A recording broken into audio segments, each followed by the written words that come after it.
중간에 녹음이 안 되는 줄 알고 다시 시작합니다. 이해해 주세요.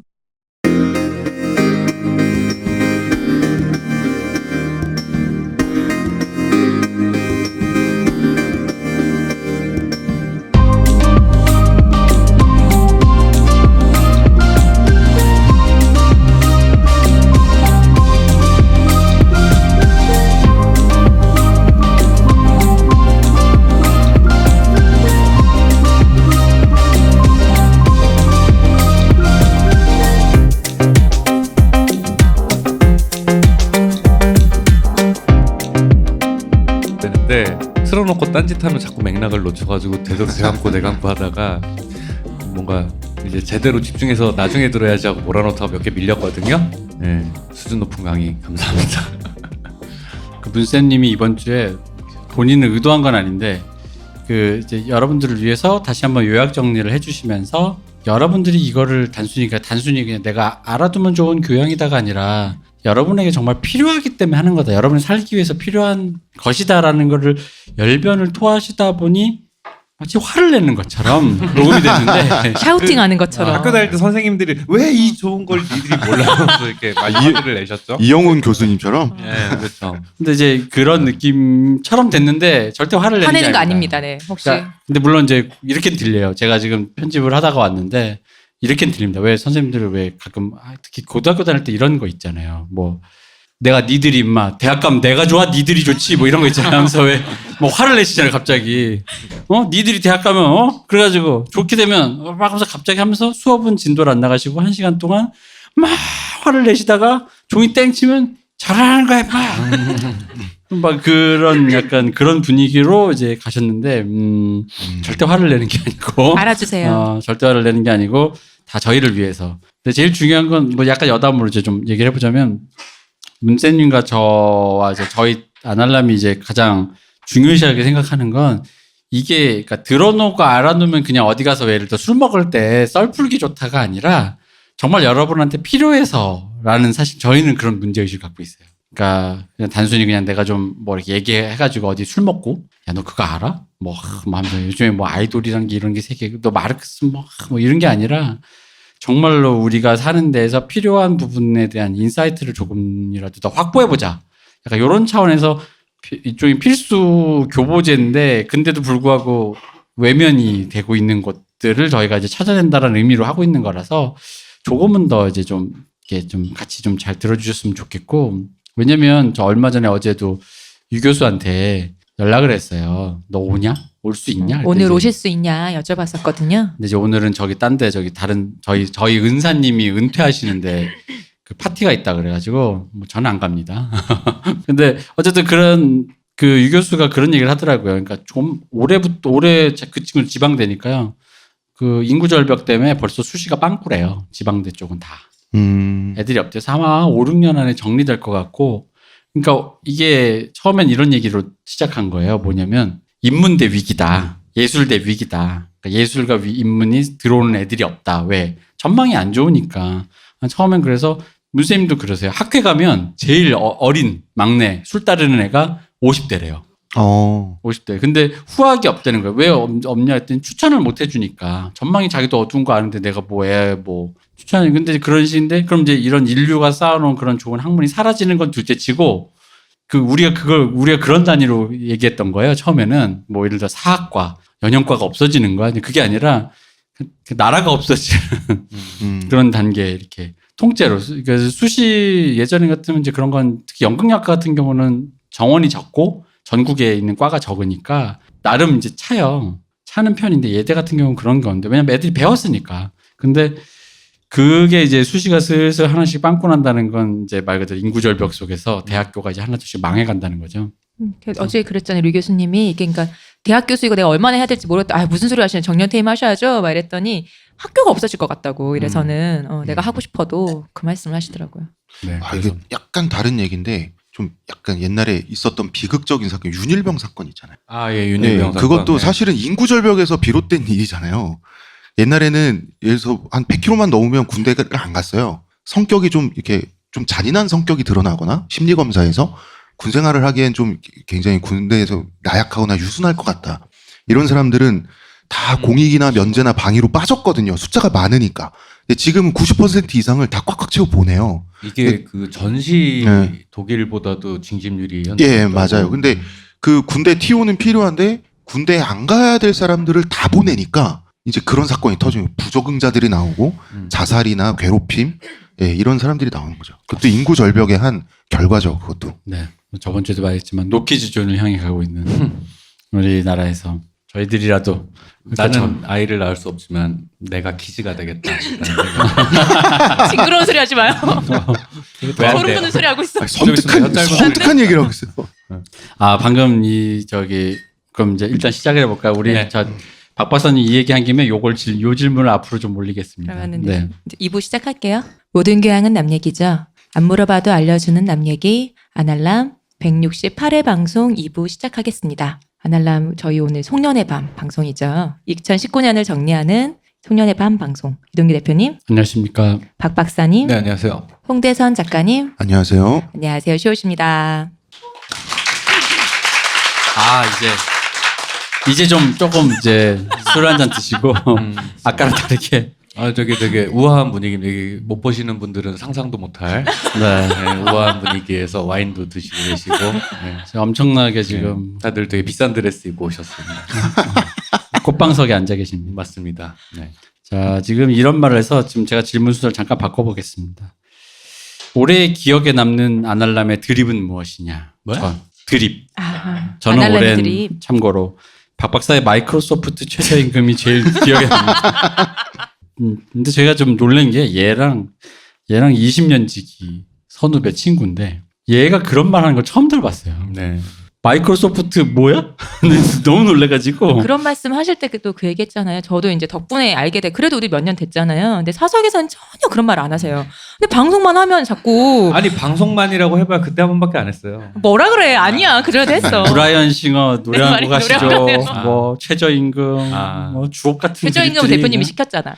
아니 그러니까 최저임금은 괜찮지 않았어요? 아니야. 이런 분이 아닌데 이렇게 우기는 분도 아니거든요. 그러니까 평소에. 마이크를 주니까 얘가 갑자기 뭔가 약간- 유머에 대한 강박이 생기면서 이게 뭔가 해야겠다. 그렇죠. 방송 분량을 채워야 된다. 맞습니다. 약간 이제 그런 게 있는 것 같아요. 네. 아, 이것도 성실성이죠.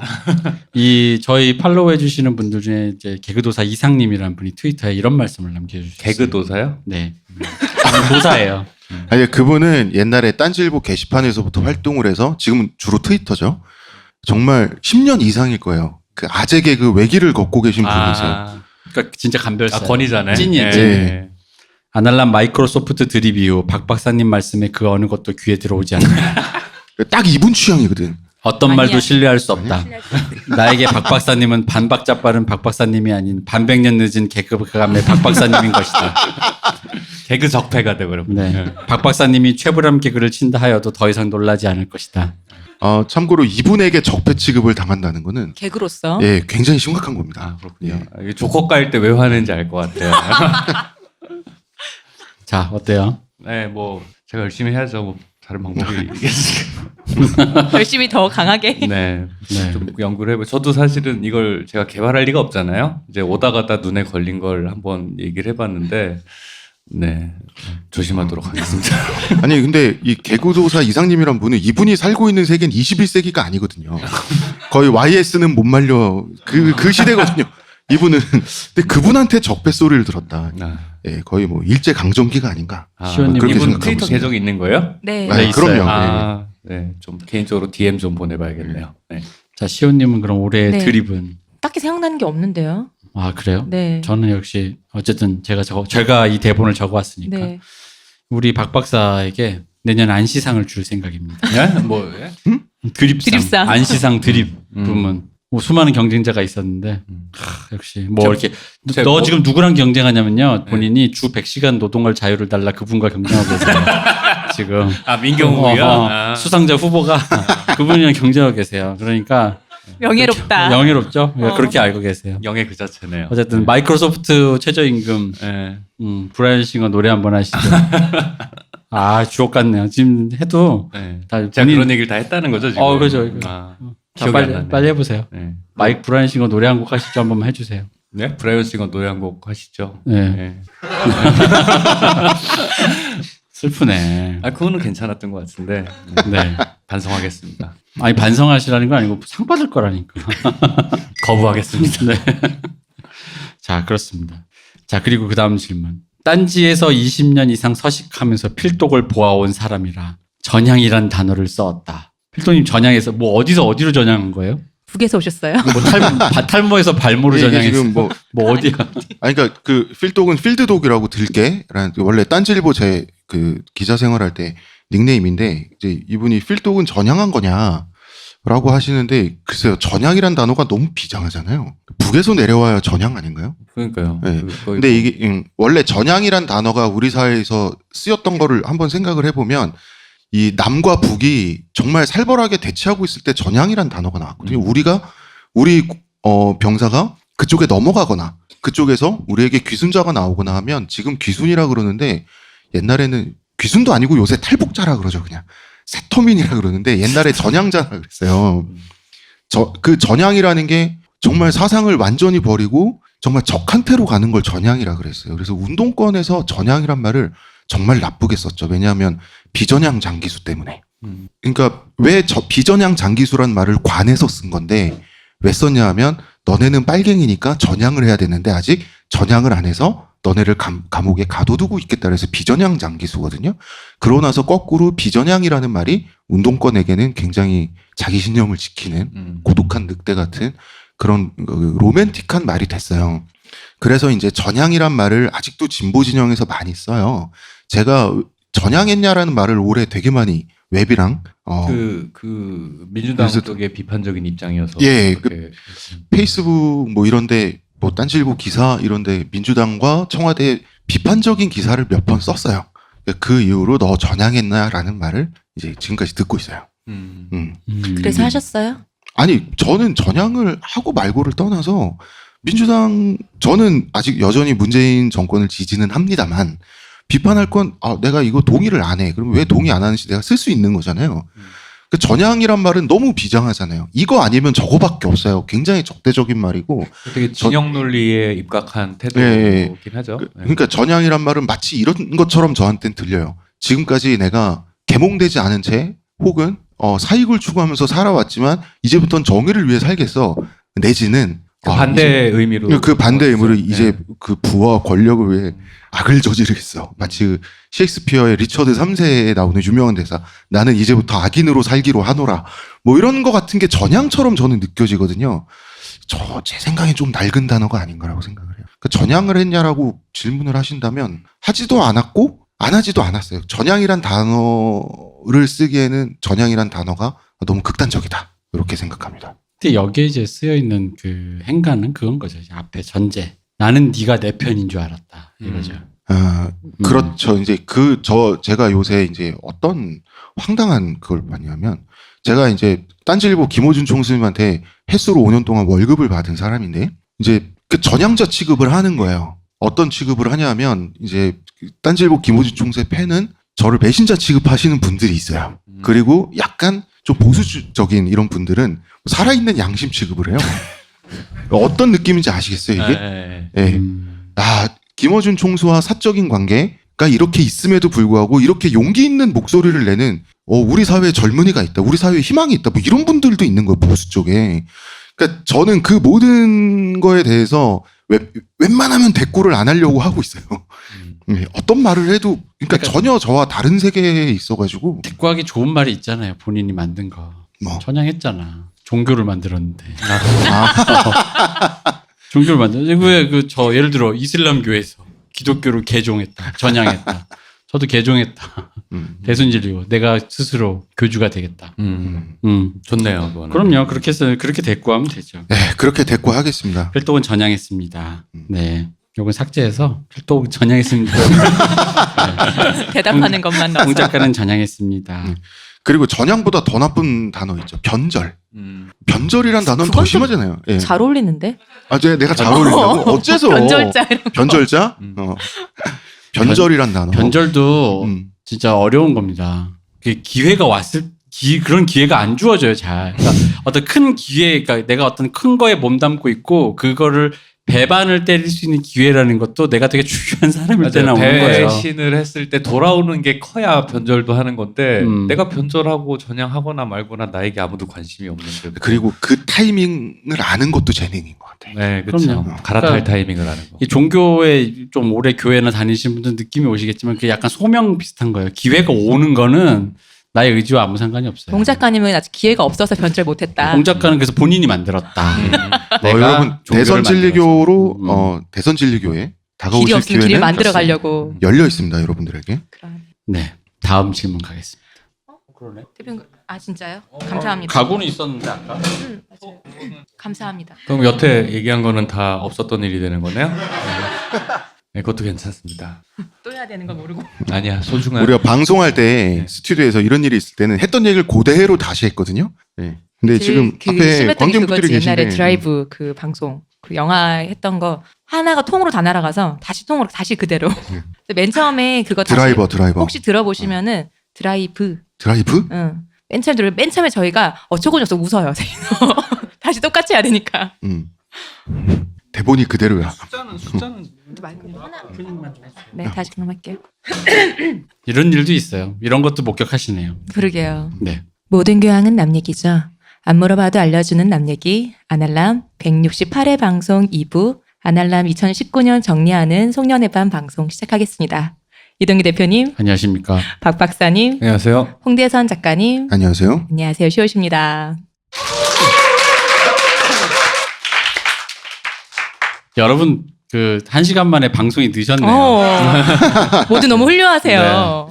아 이럴 수가. 되게 과격한 방청객이 되셨어요. 자 아까 했던 질문은 일단 스킵하고요. 다음 질문으로 잠깐 넘어가서. 저희가 지금 잠깐 방송 사고가 있어갖고 녹음이 네. 안 돼서 했던 거 그냥 일단 없는 걸로.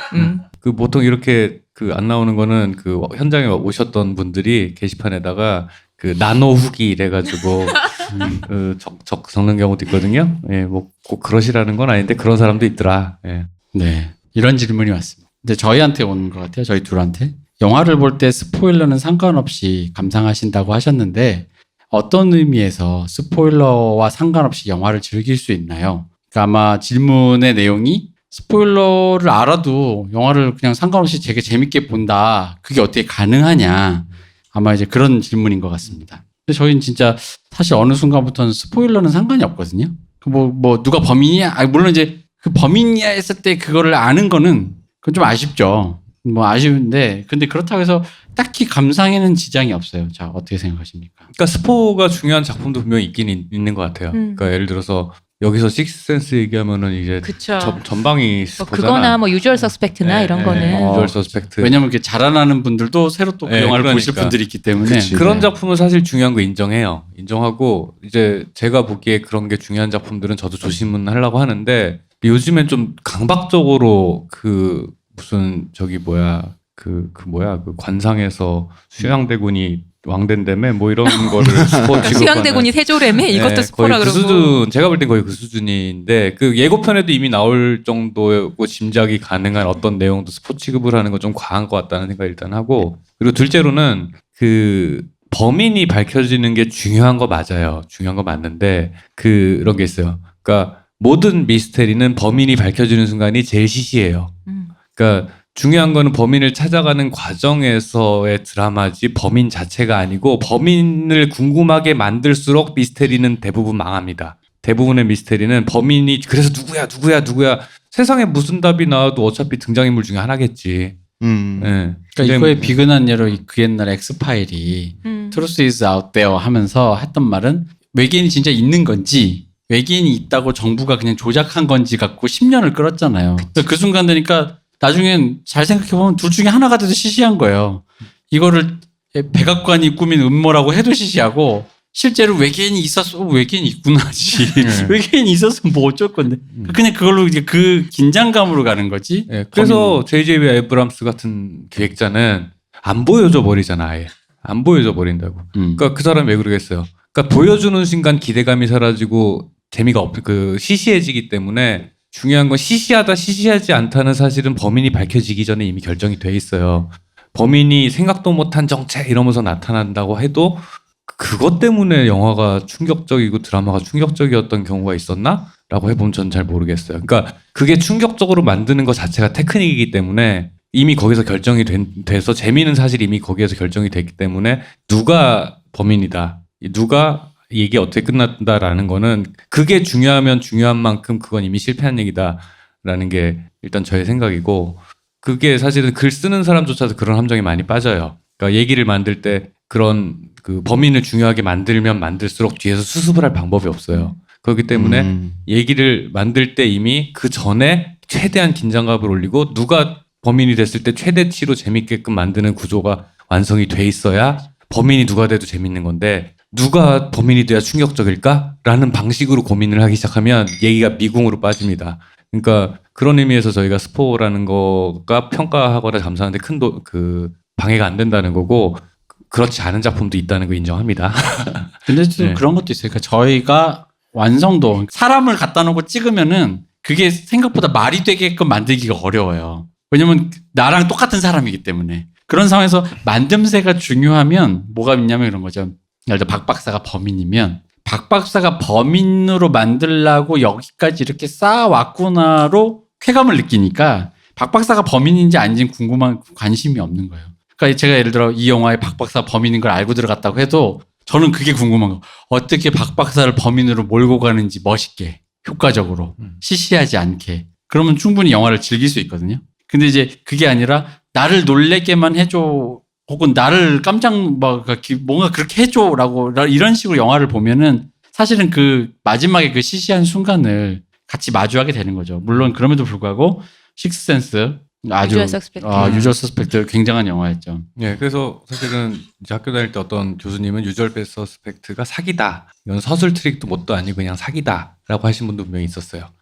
그거는 이미 그쪽으로 범인이 아니라는 식으로 계속 거짓말을 하다가 마지막엔 기다라고 얘기를 해버리니까 이거는 페어하지 않은 또 영어 썼지, 공정하지 않은 방식의 그 이야기다라고 해서 되게 비판을 하셨던 분도 분명히 있습니다. 그런 태도 있다는 것도 근데 결과적으로 재밌었으면 장땡인 거니까 재밌게 보는 게 분명히 중요한 작품들이 있어요. 예를 들어서 특히 그 방금 얘기했던 그 식스센스의 감독, 그 이름이 뭐죠? 샤말란. 예, 나이트 샤말란의 샤말란. 영화의 경우는 그런 식의 충격을, 그런 쇼크, 그 서스펜스가 아니라 쇼크의 효과를 되게 중요하게 생각하시는 분이어서 그분 영화 같은 경우에 스포를 조금 조심하는, 스포가 좀 의미가 있는 것 같아요. 그 양반 영화는. 유주얼 서스펙트는 사실 여러분에게 드렸던 모든 정보를 부정해버리는, 그러니까 왜 보통 글 쓰는 서사주, 소설이든 뭐든 글 쓰는 종류의 사람들에게 그런 분들이 수업 들으면 제일 먼저 하는 금기를 어기는 작품이거든요. 왜 다 해놓고 헛꿈 이런 거 있잖아요. 아니 꿈 이런 거 이렇게 끝내는 거 있잖아요.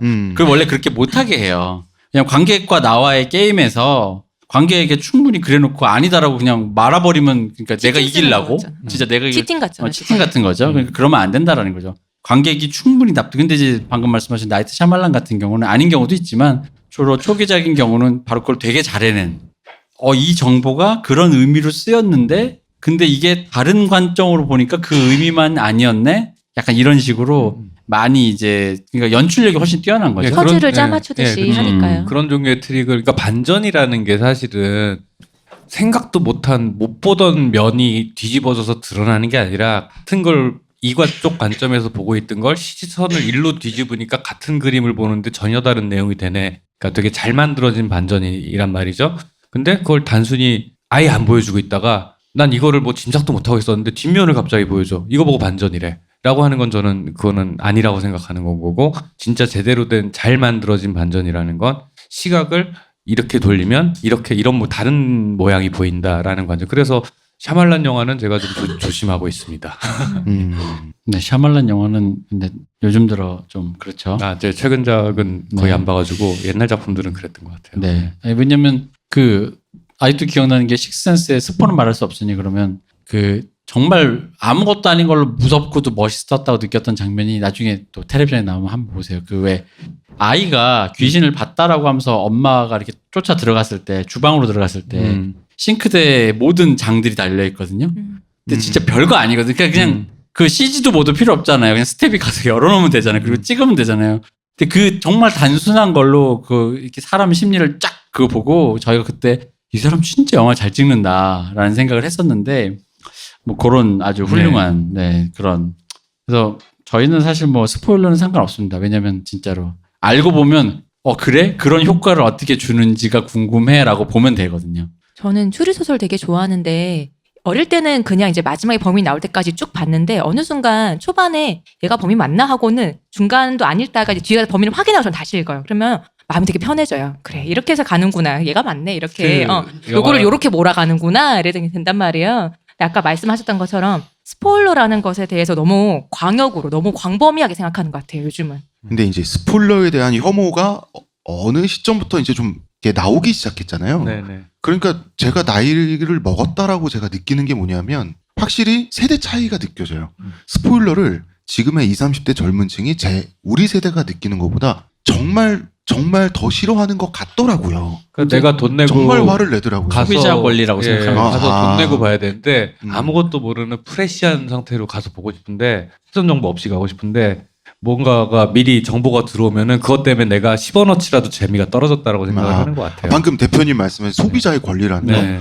약간 방금 와닿았어요. 그러니까 뭐 시대적으로 가장 많이 듣는 말이 그런 소비자, 가성비 뭐 이런 거란 말이에요. 내가 돈을 쓰고 내 권리를 충분히 그리고 그치. 이왕이면 최대한 효율적으로 뽑고 싶은데 거기에 내 의도치 않은 타인의 의도로 침해받는다라는 게 굉장히 불쾌하다라고 인식을 하기 시작하는 거죠. 그러면은 이렇게 생각할 수 있겠네요. 관상에서 수양대군이 결국 왕대라는 거에 불쾌감을 느낀 이유도 몰랐는데 그걸 내가 알게 돼서 가성비가 조금이라도 떨어졌다로 할 볼 수 시간에 있는 무엇을 거잖아요. 한 것이야. 역사 저는 시간에요. 사실 관상 갖고 놀리는 건 이제 뭐 그 이제 재밌긴 한데 이제 사실 그럴까 단순히 아니 그 그 원리를 사람들이 얘기한 거예요. 수양대군을 몰랐다라는 사실의 그 얘기라기보단 그런 거니까 그 영화가 수양대군이 왕이 되는 거에 포커싱이 그 영화에 있느냐 없느냐라는 것도 중요하다는 거죠. 그러니까. 내가 수양대군이 왕이 되는 걸 알고 있어도 이 영화가 수양대군이 포커싱 되는 거랑 상관없이 다른 쪽에 포커스를 둬서 영화를 뭐 이렇게 뭐 긴장감을 누를 수 있는데 수양대군이 결국 왕대라는 말에 들어있는 얘기는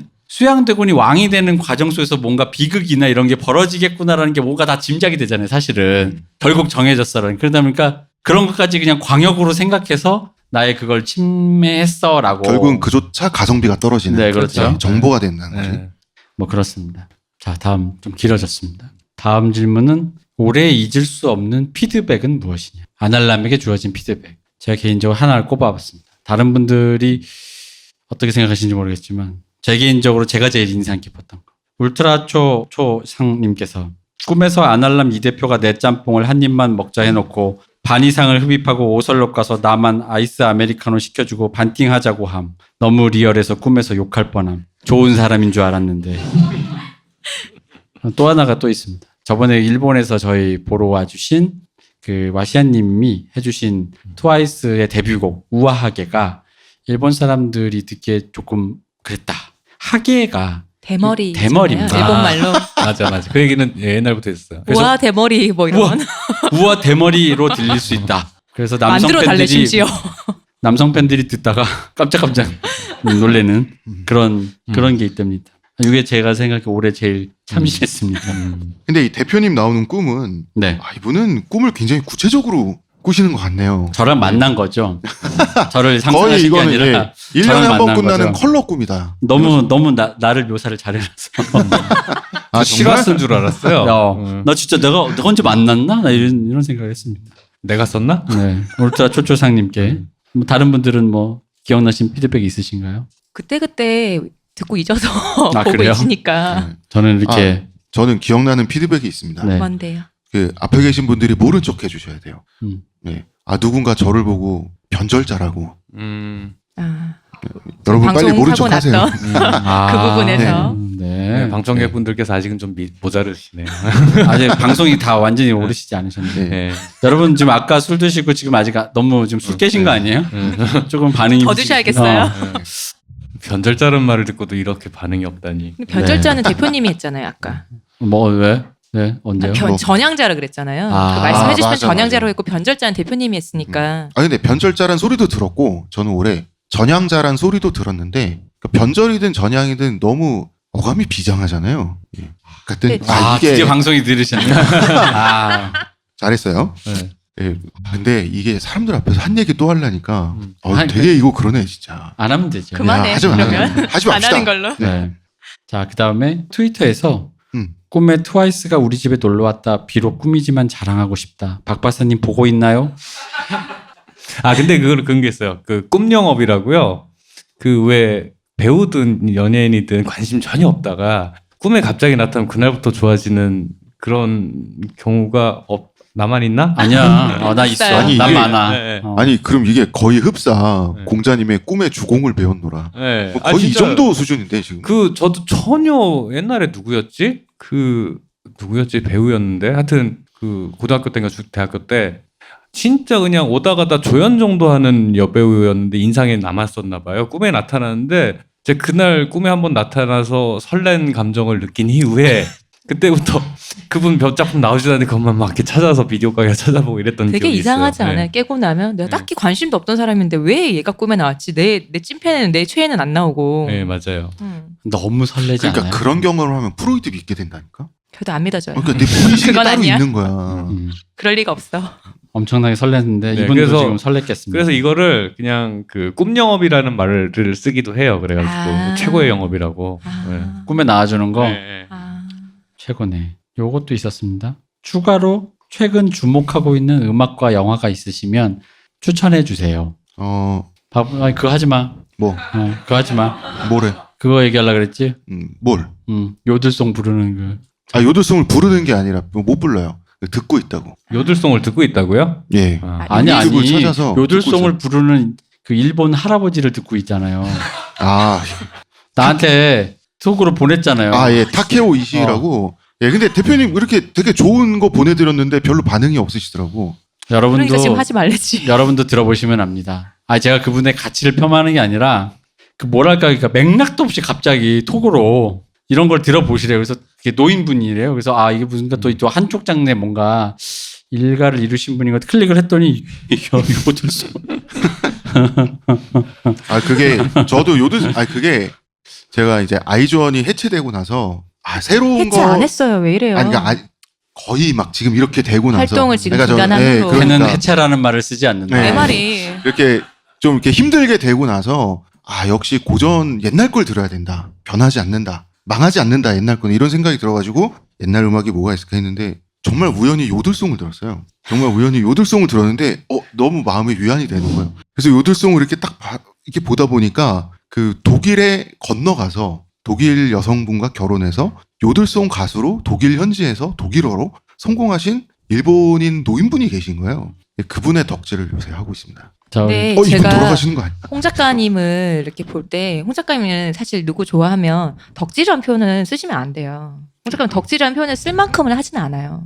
하긴 그건 솔직히 그냥 그렇잖아요. 좋아하는 거지. 그치 그 정도에 끝내야 돼. 네. 우리 덕은 우리 박 그치 박사. 여기 이쯤 맞아, 해야 맞아. 덕질하는 거지. 저 정도는 덕은 아니죠, 확실히. 박 박사님 뭐 최근에 음악과 영화 추천해 주신다면? 음악과 영화요. 네. 요즘에 되게 책도 뭐 상관없습니다. 빈곤한 삶에서 제가 일에 치여가지고 뭐 그러면은 뭐 노동요로 들으시는 거 있어요? 노동요요. 네. 이거 음악이 좋은지는 사실은 모르겠는데 재밌는 가수를 발견한 게 킴 페트라스라고 있는데 우연히 발견했거든요. 아시나 보죠? 몰랐는데 되게 예쁘네 하고 보고 있었는데 그 전 세계에서 가장 어린 나이에 성전환 수술을 한 트랜스젠더라는 거예요. 그래가지고 뮤직비디오에 맨 마지막에 그 양반 그 우상이 페리스 힐튼인가 봐. 페리스 힐튼이 나오더라고. 그래서 보고선 약간 충격받았던 가수가 그 가수였던 것 같아요. 근데 거기에 왜 흘러 들어간지 제 기억이 안 나네. 그 유튜브 알고리즘으로 추천해줬나 보죠. 알고리즘으로 추천을 해서 보는데 음악도 약간 복고풍 그 뉴웨이브 팝 느낌으로 되게 재밌더라고요. 근데 음악 자체는 뭐 취향을 탈 수 있고 엄청 좋은지 모르겠으나 되게 흥미로웠다. 재밌었다. 그리고 영화는 모르겠어요. 제가 동백꽃 필 무렵이랑 스토브리그 재밌게 봤습니다. 드라마. 네. 동백꽃 필 무렵 보는데 한 10부까지는 정말 재밌게 봤고 그 이후는 조금 아쉽더라고요. 공효진 씨가 이거 공효진 씨 비하하는 말이 아니고요. 이쁨을 너무 연기를 잘하시는 거야. 셜록 보면 그 베네딕트 컴버배치 네, 보고 잘생김을 팬들이 잘생김을 연기한다고. 연기한다 그러잖아요. 근데 공효진 씨가 예쁨을 너무 연기를 잘해서 되게 감탄하면서 봤어요. 정말 진짜 감탄이 나오더라고요. 그래서 나중에 보다 보면은 의심을 하지 않고 보고 있어요. 내가. 예. 이 공효진 씨 팬들이 들으면 불쾌하려나? 시호님은요? 공효진 씨도 부캐한 거 아니냐? 시호님은요? 저는 뭐 그냥 이것저것 그 음악을 따로 안 듣고 사실 출퇴근할 때나 아니면 뭐 이렇게 일할 때 뭐 듣잖아요. 그러면 정말 저희 걸 그냥 BGM으로 많이 깔아놓는데 저 최근에 노동요로 하나 듣고 괜찮았던 게 그러니까 마돈나 음악을 좀 들어볼까 하고 듣다가 마돈나 헝업을 듣는데 노동요로 진짜 좋은 거예요. 비트가 적당하면서 가사도 쉽고 반복이고 이래서 그래요. 그거를 계속 들으며 집안일을 한 적이 있거든요. 추천드리고 싶어요. 그거 말고는 추천드리고 싶은 게 있는데 잠을 잘 못 잘 때 제가 켜놓고 자는 게 있어요. 그 비 내리는 소리. 약간 천둥 치면서 비 내리는 소리를 들으면 저는 좀 잠이 잘 오더라고요. 그래서 유튜브에서 켜놓고 잘 한 3시간짜리 추천드립니다. 넷플릭스에도 그 불 때는 그 영상 맞아. 있던데 장작 타는 거 좋아요. 아, 넷플릭스 있어요? 1시간짜리 약간 불 때는 장작 그게 있어서 해봐야겠다. 괜히 틀어놓고 따뜻해져. TV인데 따뜻해져요. 알겠습니다. 대표님은요? 난 특별히 제가 질문만 준비해놓고 대답은 전혀. 그러니까 저도 사실은 뭐 한 9월, 10월까지 최근까지도 어느 정도는 이제 일에 치여가지고 뭔가 새로운 걸 막 찾아서 듣거나 막 이럴 일이 없어서 짠했습니다. 일단 영화는 아까 그 제가 잠깐 조던 피터슨 얘기한 거랑 연관된 주제인데요. 최근에 개봉했던 에드 아스트라라는 브래드 피트 나온 영화가 설정이 약간 그 앞에 시작 한 10원어치가 조금 삐거덕대는데 그거 빼고는 되게 좋아요.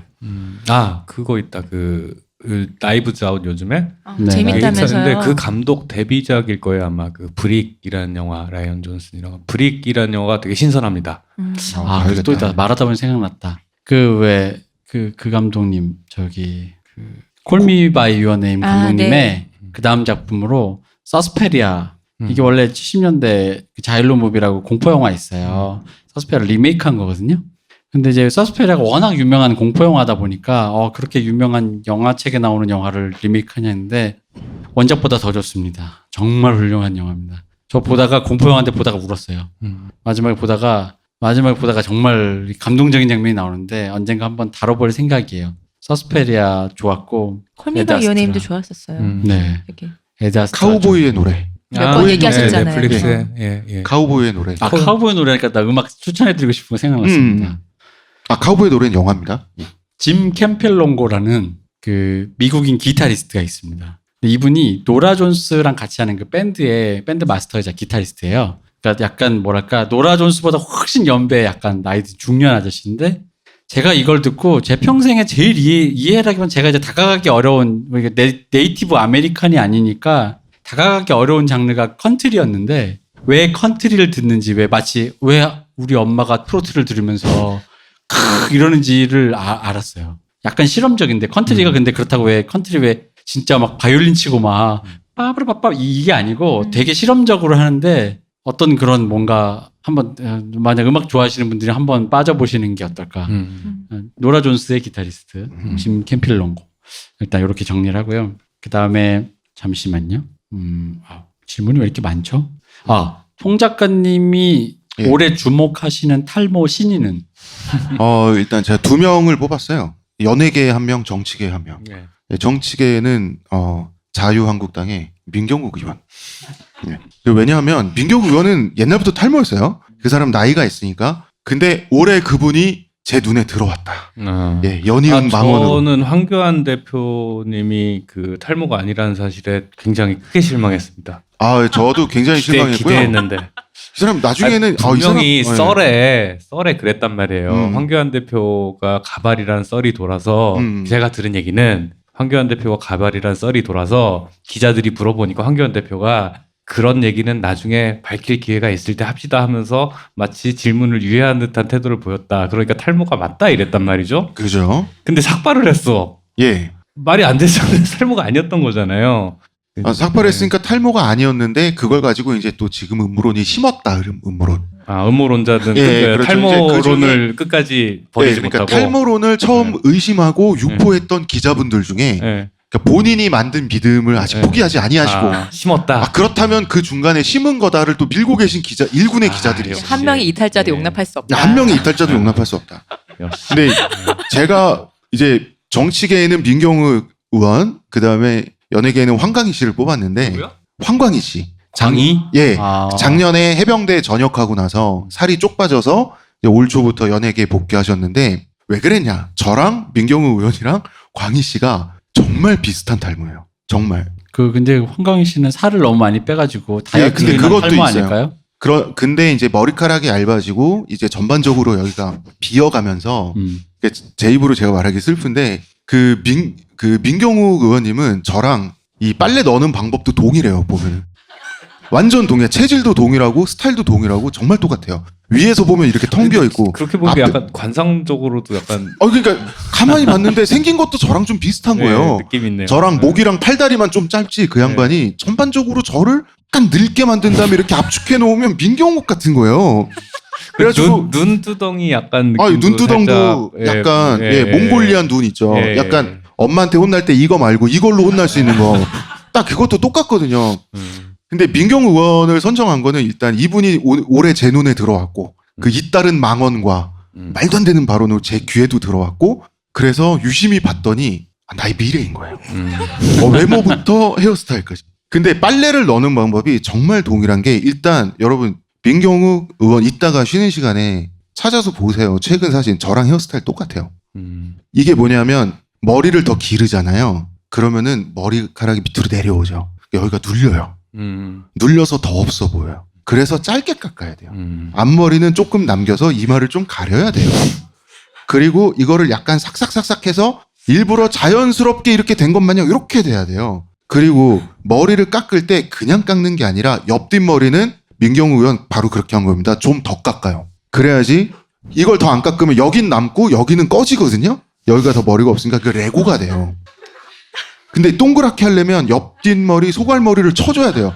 이거를 정확하게 하고 있어요. 손수가 민경욱. 필요하신 분 계신가요? 지금 다들 눈물바람인데 난 지금. 이거보다 더한 TMI를 올해 들어본 적이 없는 것 같아. 뭐 어쨌든 제가 그 잇따른 민경욱 의원의 망언에 정말 이렇게 이렇게 남들처럼 욕하고 싶어요. 저도 네. 뭐 저런 인간 쓰레기가 그분의 사진을 보면서 뭔가 마음이 누그러지면서 복잡해지고 그리고 광희처럼 순수하고 잘생기고 해병대도 갔다 온 청년도 헤어스타일에 있어서만큼 우리는 동종이구나 라는 게 어떤 운명의 아이러니를 느꼈다. 그래서 정치계의 민경욱. 광희 씨가 정말 똑같거든요. 민경욱 홍대 손과다. 네, 연예계의 황강희. 저는 이렇게 선정을 했습니다. 여러분 보셨죠? 네. 어, 박찬호한테 안 된다. 눈물 그만 흘리고 이제 다음 질문할게요. 네, 눈물을 닦고. 문화 컨템포러리 관련 회차마다 아날람에서 뿜어져나온 통찰, 물론 다른 회차에서도 마찬가지입니다. 그것이 부럽습니다. 탐이 나요. 통찰 주머니는 어떻게 만들어지는가? 박 박사님, 이 대표님, 홍 작가님, 시온님, 한수점님 등등 각 패널 분들의 한 분야에 관한 통찰은 어떤 과정을 통해 만들어졌는지, 20대부터 지금까지 어떤 분야에 심취해 있으셨는지, 그리고 지금에서 듣는 후에는 어떤 것인가가 궁금합니다. 이게 일단 통찰이라고 이분이 지금 다음 질문을 하기 위해서 앞에 너무 띄워주신 것 같은데 다음 질문이 뭔데요? 지금에 와서 든 후회가 뭐냐. 그렇죠. 마지막 질문을 위해서. 그게 핵심이죠. 이분의 질문을 요약을 해보자면 통찰은 그냥 띄워주신 거고 이분이 그 말씀을 듣고 질문하신 것 같아요. 저랑 왜 유 교수가 그쵸. 20대를 담배 연기와 통으로 시간을 구름으로 만들었다고. 시간을 구름으로 통으로 날렸다라는 거에서 근데 굳이 뭐 통찰까지는 뭔지 모르겠지만 그러니까 저의 의견이 에 대해서 그런 생각을 갖게 된 로지 궁금하다 이 정도로 그냥 받아들이고 말씀을 드려보자면 똑같습니다. 그냥 친구랑 얘기를 많이 하는 게 제일 중요한 것 같습니다. 그래서 원래 그런 생각을 혼자 하고 있는데 이래라기보단 주변의 친구와 많은 얘기를 하고 주변의 사람과 좀 더 같이 이렇게 그리고 중요한 건 말을 한다는 게 얘기를 듣는 게 중요한 것 같아요. 얘기를 많이 듣고 내 생각을 그리고 그거를 이 사람과 같이 하는 또 제일 중요한 건 문쌤님도 그 얘기를 하시던데 맥락을 같이 공유하는 거. 맥락을 공유. 왜냐면은 맥락을 공유하지 않으면 얘가 무슨 말을 한다고 해서 거기에 대해 뭐 이렇게 비판적으로 듣기가 어려워요. 그냥 그런갑다지. 근데 어떤 사람들은 왜 되게 똑똑한 사람들 페이스북에 쓰는 사람들 책 읽고 나는 그렇게 동의하지 않는다 막 쓰는 사람들 있잖아요. 이 사람들은 이 글을 나는 왜냐면 책 읽다 보면 동의고 뭐고 그냥 그렇구나 하고 있는데 이 사람은 이 사람의 인사이트와 외부적인 걸 다 파악을 해서 이렇게 썼지만 난 동의하지 않는다 이러는데 그런 사람이 부러웠거든요. 지금도 부럽습니다. 근데 그런 이유는 맥락을 공유하기 때문인 건데 그게 가장 주변에 가까운 사람부터 시작을 해야 된다고 보는 거고 뭐 일단 그건 그거고 저는 그런 의미에서 이제 대표님과 대표님 주변의 지인분들이 운이 좋다고 생각해요. 그런 얘기 나이 먹어서 왜 좀 다른 얘기 하고 싶어도요 주변에 그런 말을 할 사람들이 없어요. 맞아요. 그건 운이에요. 그러니까 그게 대해서 이제 다음 질문을 제가 드리는 거예요. 그걸 이제 운이 좋다고 말씀드리면 이제 이 얘기를 드릴 수 있죠. 그래서 우린 지금 후회하고 있다. 인생을 통으로 날렸다. 좋은 친구와 좋은 생각을 하게 됐다. 그리고 저는 옛날 사람이니까 역시 고백을 하자면 저 역시도 뭐 그러니까 지금의 만약에 뭐 여성주의적인 입장에서 보면 저희들은 그거보다 훨씬 후진 남성이었을 거예요. 맞아요. 근데 저희가 그나마 조금 나아진 건 친구들 때문인 것이고, 야 그게 좀 이상하지 않냐 이러면서 이렇게 된 것인데, 그래서 그 좋아진 것도 있죠. 근데 좋아진 만큼 우리는 후회하고 있다. 주변에 지인분들 얘기 들어보면은 특히 남자분들 뭐 술 먹고 뭐 이런 얘기하는 거 여자 마찬가지고, 나는 이제 좀 다른 얘기, 좀 어떤 주제에 대해 사회 얘기나 또 주제 얘기를 하고 싶은데 친구들이랑 전혀 걔들은 관심 없어서 무슨 말하면 하고 넘어간다. 담배값으로 청약주택 걸 들었으면 지금쯤 아파트가 하나 생겼을 것 같은데 담배를 피워버렸다, 구름으로 날려버렸다 이런 얘기를 아니 하는 그런다고 겁니다. 그런 친구들이 뭐 담배 안 핀 것도 아니잖아요. 그러니까. 네, 그렇습니다. 그래서 사실은 저는 그냥 그래요. 그러니까 아까랑 비슷해요. 그러니까 주변 사람들 잘하세요. 맞습니다. 그리고 빨리 나랑 얘기를 조금이라도 나눌 수 있는 사람을 하루라도 빨리 더 찾아내고 그 사람과 잘하고 많은 걸 공유하고 그래야지 좀 즐거운 것 같아요. 저도 물론 나이 들어서 이렇게 될 줄 몰랐는데 어렸을 때 같이 이렇게 자취방에서 뒹굴던 친구랑 나이 들어서 같이 이렇게 얘기를 하고 있으면 좋았던 건 맞아요. 후회도 합니다. 후회합니다. 여러분도 후회하실 거예요. 후회해요, 그거. 그건 후회하는 건데 그런 거니까 주변한테 잘하시는 게 중요한 것 같습니다. 저는 이 질문에 대해서 딱히 할 말은 없어요. 왜냐면 저는 제가 통찰력이 있다고 생각하지 않고, 근데 이제 통찰력이 있어 보일 때는 뭐 그런 느낌이 있었겠죠. 그 느낌은 제가 뭐 이거저거 떠드니까 생긴 것 같은데, 비결이라면 저는 좀 이렇게 집중력이 없고 산만해서 이거저거를 그러니까 맥락 없이 무계획적으로 뭐 읽거나 소비를 했거든요. 어떤 컨텐츠를. 근데 그것도 결과적으로 어떤 다방면의 양을 늘리는 데는 결과적으로는 다 도움이 되는 것 같아요. 꼭 무계획적이고, 꼭 계획적이고, 맥락이 있어야 될 건 또 아닌 것 같아요. 뭔가를 소비하거나 배우거나 읽을 때. 저는 개인적으로 그렇게 생각을 합니다. 네. 그리고 박 박사님의 통찰력이라고 하는 것도 굉장히 저는 새로운 유형이거든요. 저한테는. 예. 어떻게 새롭냐? 어떻게 새롭냐 하면 어떤 늘 얘기를 새로워. 짧게 정말 새로워. 최고야. 짧게. 정말 새로워요. 어떻게 새로운지 얘기를 하라는 건가요? 예. 어떻게 새로워? 늘 새로워. 보통은 얘기를 할 때 보통 이렇게 주고받아요. 주고받으면서 맞아. 아니 정말이에요. 네. 맞아. 주고받잖아. 바로 그거야. 난 그거 아닌 것 같은데면서 좁혀나가거나 멀어지거나 반박하거나 하는데, 박 박사님은 처음에 한 10분, 20분을 가만히 들어요, 구석에서. 그러고 나서 갑자기 그걸 쫙 정리해서 뭔가를 말씀을 하시는데 되게 동의가 돼요. 굉장히 특이한 스타일이세요. 예. 대화를 하는 듯 안 하는 듯, 강연인 듯, 강연을 듣는 듯 하면서 뭔가를 정리하면서 이렇게 샘솟는 게 있어요. 저는 처음 본 유형이에요. 네, 굉장히 대표님하고도 다르고. 만족스럽네요. 만족스러우신가요? 네, 만족스러운 칭찬이네요. 네. 맞는 것 같습니다. 네, 맞는 아이고, 것 같아요. 예. 그럼요. 그렇습니다. 다 이게 다 형들 덕분이야. 다 이게 늘 감사하고 있습니다. 형들이 갈고 닦아준 덕분이야. 다 이게 담배 때문이다. 네, 맞습니다. 담배 때문입니다. 저는 사실 요즘에 그 담배 얘기를 그때 하고 나서 그런 생각이 들었어요. 그 방을 뺄 때 냄새 어떡하지? 주인에게 참 미안했구나. 죄송합니다. 그런 젊은이가 이렇게 살고 이렇게 늙었어. 니들 그렇게 알겠습니다. 될 줄 알았어 이러겠지. 후회할 거야라고 네, 생각했을 건데 그 말이 현실이 됐습니다. 근데 그 시절엔 담배에 대한 경각심이 정말 없긴 했어요, 사회적으로. 네. 그때야 뭐. 네. 자, 마지막 질문이 있습니다. 마지막 질문이 저희 이제 마지막 질문은요. 방송의 향후 플랜이 궁금하다. 어떤 주제들을 우리가 생각하고 있는지 뭐 구체적인 게 아니라도 키워드만이라도 알고 싶다. 말씀을 해주셨어요. 여기에 대해서 말씀을 드리려고 했다가 갑자기 울컥하는 순간이 잠깐 질문을 곱씹다가 왜요? 왜? 뭘 자꾸 하면 뭘 자꾸 이렇게 쏙 빼가가지고 책이 나오고 막 이러길래 그치. 맞아. 살짝 그랬어요? 이건 뭐 이제 그런 내 주변 이제 주변도 그래서 비슷해서 내가 이걸 굳이 얘기하는 게 의미가 있나라는 생각에 아날람 상표 등록이나 해야겠다. 그렇게요. 라는 그런 생각을 했습니다. 에피소드 최근에, 좀 걸어놓고 저희 되게 유명한 다른 팟캐스트 그 방송 이름과 똑같은 책이 나왔다고. 근데 아무런 관련 없는 책이 나왔다. 그런 얘기를 들었거든요. 네네. 그러니까 저희한테도 뭐 어떤 걸 물어볼 때 그럼 이런 연락이 올 때가 있어요. 그래서 연락이 와서 이렇게 뭘 하냐라고 하면 약간 그런 느낌 있잖아요. 그러니까 뭐 좋아하세요? 뭐 하세요? 물어보는 느낌이라 듣다 보면 나를 취조하는 것 같은 거예요. 뭐 가지고 계세요? 막 이런 느낌 있잖아요.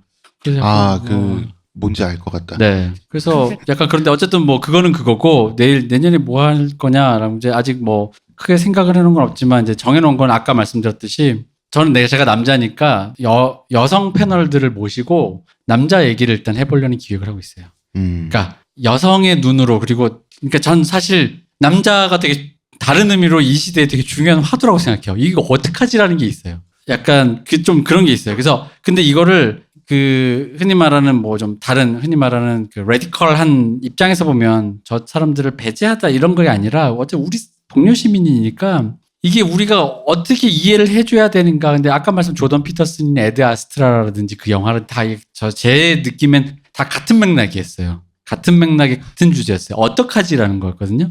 그 남자를 늙은 남자를 이제 저렇게 커버리고 있는 남자를 어떻게 할 건지 해서 그 부분에 대해서 다른 여성분들과 이제 같이 좀 그러니까 페미니즘적으로도 그리고 실제로 그러니까 페미니즘을 떠나서라도 교육이라든가 심리적으로 한번 접근을 해보고 싶었어요. 이게 계속 얘기를 하는데 사실 이 주제가 말하기가 되게 애매해요. 힘들어요. 말 단어 선택도 되게 힘들고요. 어느 결까지 어떻게까지 말을 하기가 굉장히 좀 고민이 많이 돼서 그 패널분을 모시기도 어려운 게 이게 자칫 잘못하면 이렇게 되거든요. 여자들이 모여가지고 으이구 이거 있잖아요.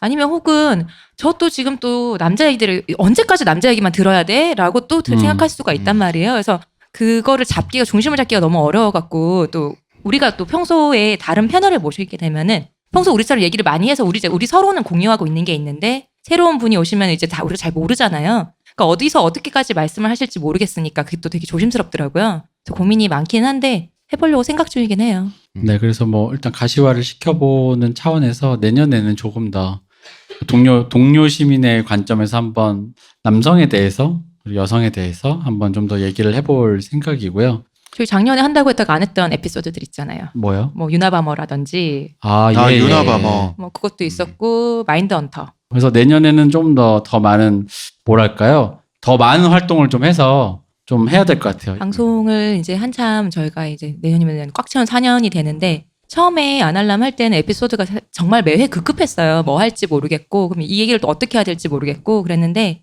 한참 하다 보니까 이제 뭐 할지는 모르겠어도 어떻게 해야 될지는 좀 감이 오는 거죠. 그래서 방송이 늦었네요. 그래서 선수네 이제. 그래서 친구라요. 욕하는 거지 이거는. 그래서 그런 점은 조금 마음이 편해졌거든요. 뭐 할지 어떻게 할지를 그때는 모를 때는 이제 답답하니 그때 방송은 해야겠고 그랬는데 지금은 그런 거에 대한 고민은 좀 없어서 하고 싶은 얘기가 많으니까 많은 후원 부탁드리고 여러분. 그래서 오늘은 이제 여기까지 하고 다음 또 뵙죠 다음에. 아 뱀핑이 아니라 이제 끝나고 우리 이제 여기서 그러니까 술 먹는 거죠. 그거는 우리끼리 지금 저희 녹음하고 있잖아요. 아 방송이 내가 안 또- 되네 진짜. 나도 다른 분들을 또 잠시 잊고 있었네. 빨리 저희는 클로징해. 여러분들이 소중합니다. 저희 생각보다 너무 지금 길어져 갖고 다들 피곤하시죠. 엔딩 네. 빨리 술 엔딩 먹어요, 합시다. 빨리. 이게 앉아 있는 게 쉬운 음. 일이 아니에요. 그러면 오늘 방송 와주신 모두 감사합니다. 네, 듣느라 고생하셨습니다. 네. 이 대표님, 감사합니다. 박 박사님, 네, 감사합니다. 홍대선 작가님, 감사합니다. 감사합니다. 쉬우셨습니다. 힘드셨죠? 중간에 졸리지 않았나요?